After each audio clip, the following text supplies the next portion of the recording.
There are a lot of changes going on, obviously, in the content aggregation side, but in a way, the more things change, the more they stay the same. We go back when you had the mega portals, the AOLs and the Yahoo, where they were the one source you'd go to for everything, and we had this deportalization period where content got pushed out into everybody started to go to different websites.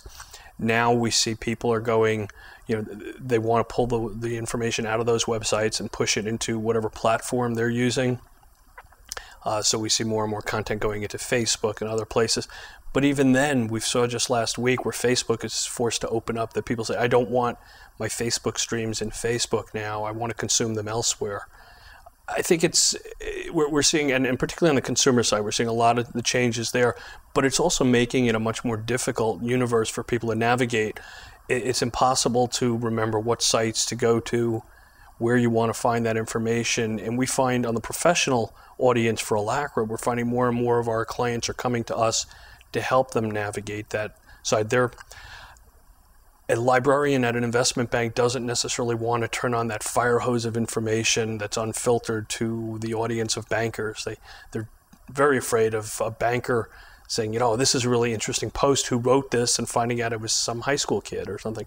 So they're looking to us. We launched recently this Alacra Pulse application that aggregates content from 2,500 or so RSS feeds, both traditional and alternative media, and then takes that content, tags it using semantic tagging for specific types of events, and then packages that up for our clients' consumption. And for the clients, it's really important that we're vetting those sources. We have our editors looking and saying, what's a trusted opinion leader versus just some other feed?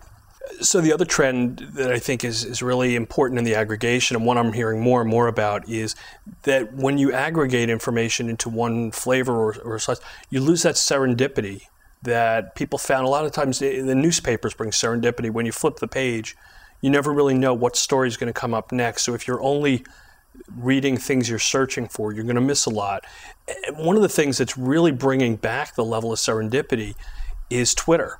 Because in Twitter, we found, you're following a set of people who you trust because you think they read interesting things, they point to interesting things, but you don't know what they're going to show you. And by using Twitter, I've found there are some people who will point to very interesting articles I never would have known about.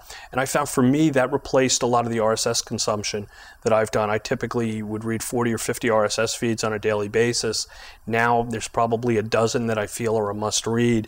And a lot of that has been replaced by Twitter, where I don't feel like I'm missing things. If there's something important and interesting, I'm finding that via Twitter. So the aggregation world is changing a lot. I think open content is much more important than it used to be.